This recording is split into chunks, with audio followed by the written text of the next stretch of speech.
गुप्त सूचना के आधार पर लहरियासराय थाना प्रभारी ने यूसुफगंज से एक व्यक्ति को 1000 पीस शराब के साथ किया गिरफ्तार।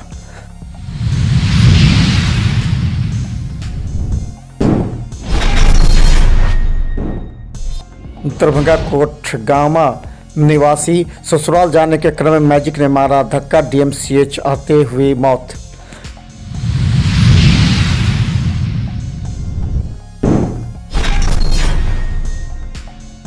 दरभंगा के समाजसेवी और शिक्षाविद रफी आब्दी के निधन के बाद आज हुआ मिट्टी, सभी ने दुख जताया।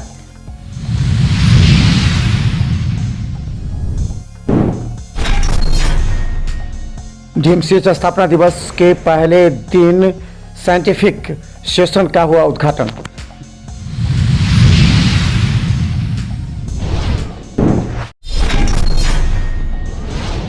दरभंगा नगर निगम प्रशासन के द्वारा आयकर चौक से लेकर मिर्जापुर तक सड़क के किनारे नाले पर अतिक्रमित किए हुए कई दुकानों को हटाया गया।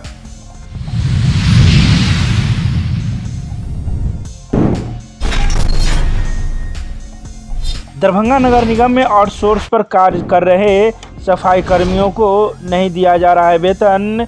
उपनगर आयुक्त से मुलाकात कर रखी अपनी बातें।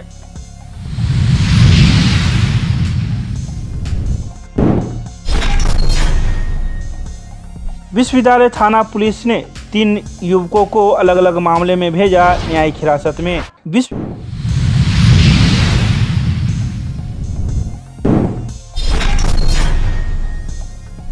राजकुमार शुभेश्वर सिंह मेमोरियल क्रिकेट प्रतियोगिता में मुजफ्फरपुर ने भागलपुर को 6 विकेट से हराया।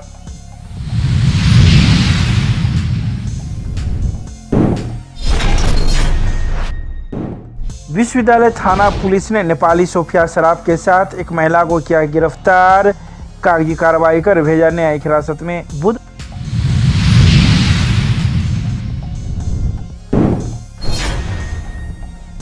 मिथिला विश्वविद्यालय के स्नातकोत्तर भौतिकी विभाग में 2 दिवसीय अंतर्राष्ट्रीय कॉन्फ्रेंस का हुआ समापन। मधुबनी के लोहट में इथेनॉल प्लांट का हुआ भूमि पूजन। 125 करोड़ के प्लांट से 5000 लोगों को मिलेगा रोजगार।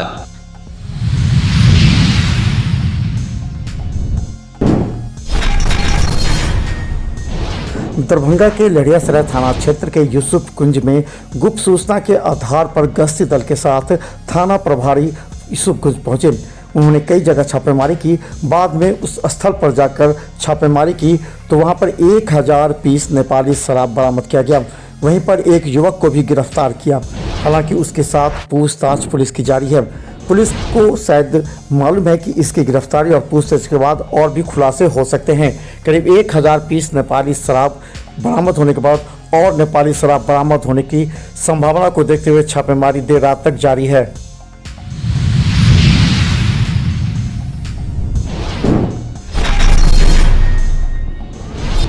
दरभंगा के बहरा थाना के कोटगामा रहने वाले दिलीप तांती नामक एक व्यक्ति अपने ससुराल जा रहा था। इसी क्रम में धरोड़ा चौक के पास तेज गति से आती हुई मैजिक ने धक्का मार दिया, जो काफ़ी रूप से गंभीर हुआ। टेम्पू से उठाकर उसे दरभंगा डीएमसीएच लाया गया, जहां डॉक्टरों ने जांच के बाद उसे मृत घोषित कर दिया।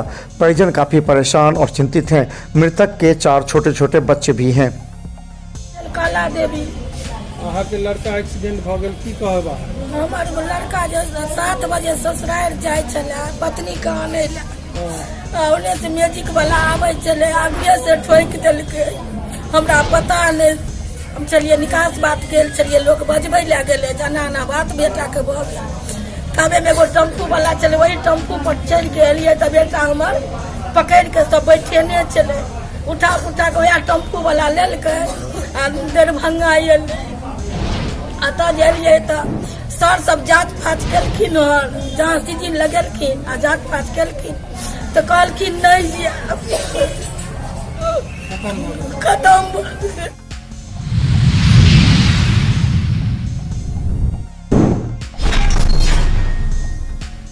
दरभंगा के इस सबसे बड़े समाज सेवी में गिनती होने वाले, चाहे वो Mithila rotary club of Darbhanga, horticulture society के अलावा प्राइवेट स्कूल एसोसिएशन के अध्यक्ष पद पर सुशोभित करने वाले हमेशा मुस्कुराते रहने वाले रफ़ी आब्दी की अचानक हृदय गति से मौत हो जाने के बाद पूरे दरभंगा में शोक की लहर व्याप्त हो गई है। वहीं आज उनके मृत्यु के कार्यक्रम में सभी समुदाय और वर्ग के लोगों ने आकर शामिल होकर उन्हें एक सच्चा समाजसेवी करार दिया।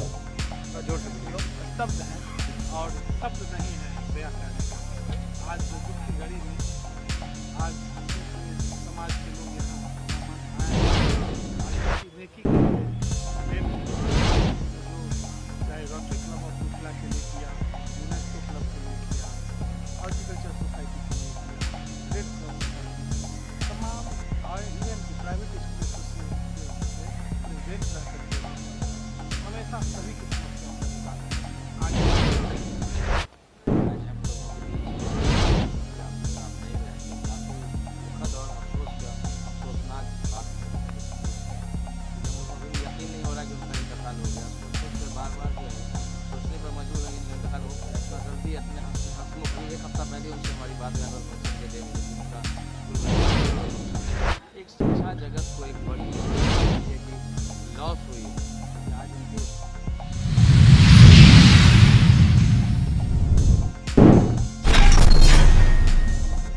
दरभंगा DMCH के 98वें स्थापना दिवस से एक दिन पहले ही सभी 84 PG के मेडिकल छात्र छात्राओं के बीच एकेडमिक सेशन साइंटिफिक सेशन का विधिवत उद्घाटन DMCH के प्रचारक डॉक्टर KN मिश्रा के द्वारा किया गया।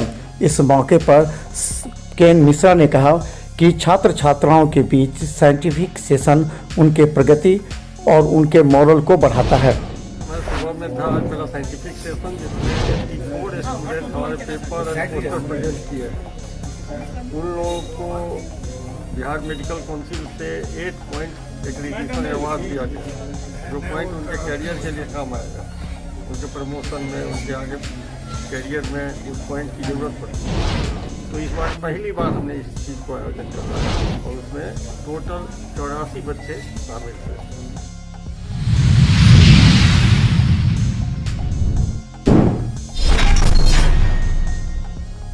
बुधवार को दरभंगा नगर निगम प्रशासन के द्वारा आयकर चौक से लेकर मिर्जापुर तक के कई दुकानों को हटाया गया। ये दुकान ऐसे थे जो नाले पर अतिक्रमण कर अपनी दुकानदारी चला रहे थे। ऐसे दुकानों को लगातार कई दिनों से नगर निगम प्रशासन के द्वारा नोटिस दी जा रही थी, जिसके बाद बुधवार को इन दुकानों को हटा दिया गया।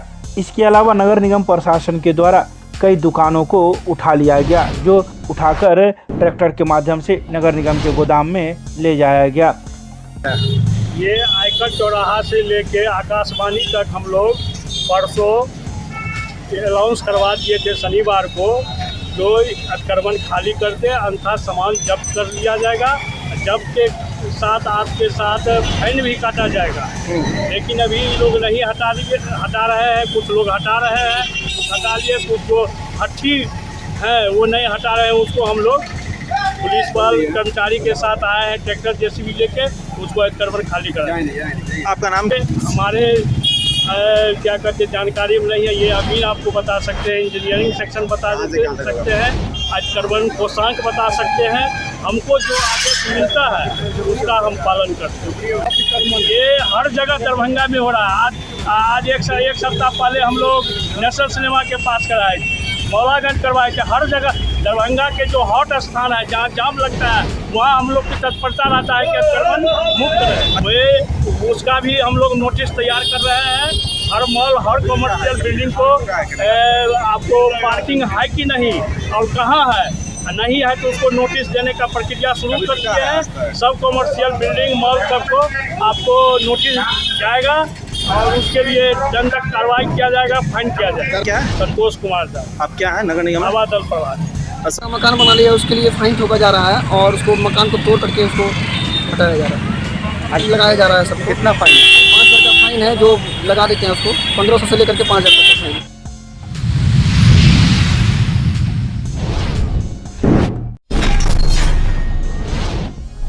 बुधवार को दरभंगा नगर निगम के उपनगरायुक्त सुधांशु कुमार से दरभंगा नगर निगम कर्मचारी संघ के पदाधिकारियों ने मुलाकात की। मुलाकात के दौरान उन्होंने कई बातों का जिक्र किया। उन्होंने कहा कि एनजीओ के अंतर्गत कार्यरत कर्मियों को वेतन भुगतान के संबंध में कई प्रकार की समस्याएं आ रही है, उसे ससमय भुगतान नहीं किया जा रहा है। इसके अलावा ईपीएफ ईएसआईसी का पैसा निगम के द्वारा जारी किया जा रहा है, लेकिन कर्मियों के खाते में नहीं जाया जा रहा है।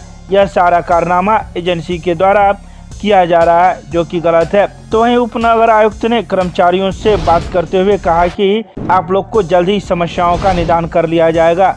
जो भी एनजीओ है उसके पदाधिकारियों से बात की जा रही है और जो भी विसंगतियां हैं उसे दूर कर लिया जाएगा। समिति की बैठक हुई थी, जिसमें निर्णय लिया गया था कि नए एनजीओ के लिए फिर से रीटेंडर किया जाए, और इसी क्रम में हम लोग जो अभी वर्तमान में एजेंसी है उसका हम लोगों ने पीएफ और ईएसआईसी का जांच करवाया। तो जांच के क्रम में पाया गया करीब उसमें 1,90,000 रुपये के आसपास अनियमितताएँ हैं, जिसका हम लोग नगर आयुक्त को रिपोर्ट करेंगे। चूँकि एनजीओ के द्वारा विपत्र हर महीने लेट से दिया जाता है, और इसी कारण कई कर्मियों में असंतोष की भावना है, और इसी के आलोक में सशक्त एसोसिएशन ने डिसीजन लिया है कि हम लोग नया एजेंसी रखेंगे। अच्छा, जो रिकवरी करेंगे, उनसे रिकवरी करेंगे। कर्मचारियों को आने वाले पर्व, शब बारात और होली में वेतन मिल सकता है? बिल्कुल, अगले महीने से बिल्कुल टाइम से मिलेगा। उसके भी टेंडर की प्रक्रिया शुरू नहीं हुई है, लेकिन जल्दी शुरू हो जाएगी, क्योंकि इसमें हम लोग जाँच करवा रहे थे, इसी कारण लेट हुआ है। तो अब तक 10 तारीख तक मिल जाता था।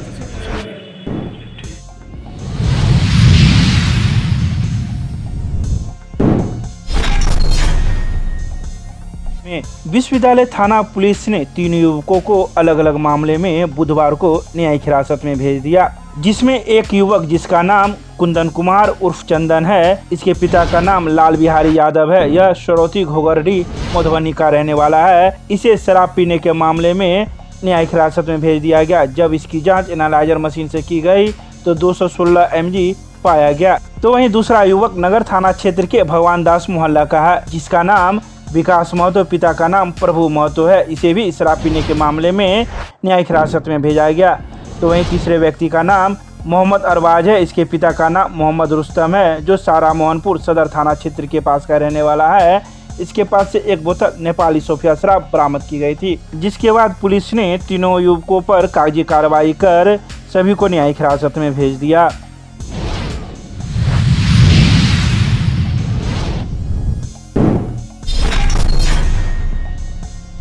दरभंगा के संस्कृत विश्वविद्यालय के खेल मैदान में राजकुमार शुभेश्वर सिंह मेमोरियल क्रिकेट प्रतियोगिता का आयोजन किया जा रहा है।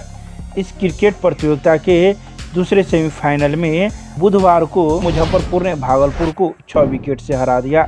निर्धारित 21 ओवर के मैच में मुजफ्फरपुर की टीम ने टॉस जीतकर पहले गेंदबाजी करने का निर्णय लिया। भागलपुर की टीम ने पहले बल्लेबाजी करते हुए 21 ओवर में 165 रन बनाए। भागलपुर के बल्लेबाज अमन ने 58 गेंद में 5 छक्के एवं 11 चौके की मदद से 91 रन बनाए।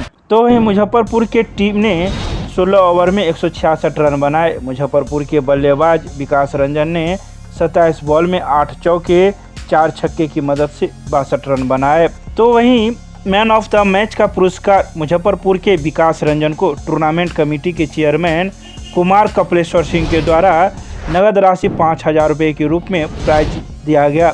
बीसीए ग्रेड ए पैनल के अंपायर तैयब हुसैन एवं राघव ठाकुर ने निर्णायक भूमिका निभाई, जबकि ऑफलाइन स्कोरर एवं ऑनलाइन स्कोरिंग कलापति तथा सुशांत कुमार ने की। इस मौके पर श्याम मंडल, दिनेश राय, प्रियांशु झा, आशीष झा, अमरकांत झा, पवन दत्ता, सचिन वर्मा, कुमार मंगलम आदि कई लोग मौजूद थे।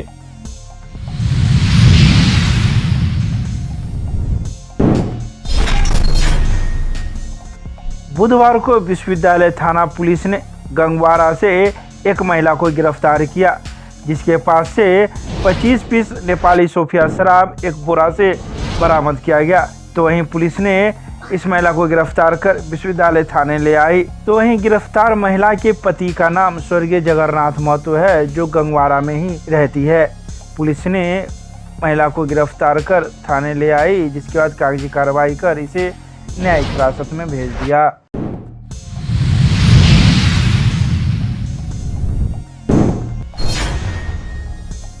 मिथिला विश्वविद्यालय के स्नातकोत्तर भौतिकी विभाग में बुधवार को 2 दिवसीय अंतर्राष्ट्रीय कॉन्फ्रेंस का समापन किया गया। तो वहीं समापन कार्यक्रम में मुख्य वक्ता के रूप में भुवनेश्वर IIT के प्रोफेसर राजन झा मौजूद थे, जिन्होंने कई बातों का जिक्र किया।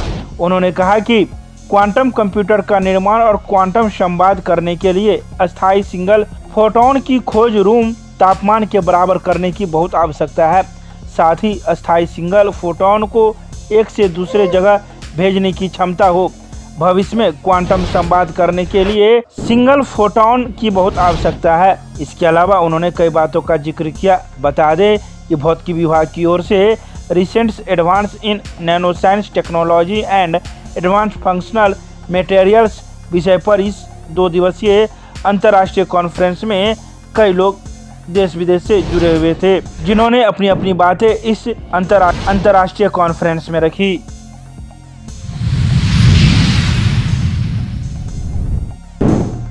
बुधवार को मधुबनी जिले के पंडौल औद्योगिक क्षेत्र में यस बायोफ्यूल्स प्राइवेट लिमिटेड ने 125 करोड़ की लागत से बनने वाले इथेनॉल प्लांट का भूमि पूजन किया। मौके पर यस बायोफ्यूल्स प्राइवेट लिमिटेड के MD यस झुंझुनवाला ने बताया कि इथेनॉल के इस प्लांट से प्रतिदिन 120 टन मक्का एवं टूटे हुए चावल की खपत प्रतिदिन होगी। प्लांट का प्रोडक्शन 60,000 से 1 लाख लीटर प्रतिदिन होगा। कंपनी ने अभी अनुमान लगाया है कि प्लांट नवंबर 2023 से प्रोडक्शन की शुरुआत कर देगी। इससे इलाके के 10,000 किसानों को फायदा मिलेगा।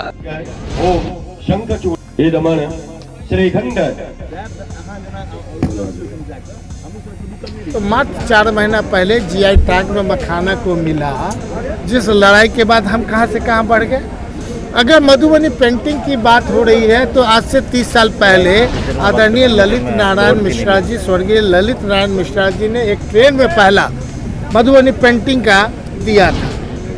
उनको भूलना नहीं है, इसलिए कि वो बेस लाइन था।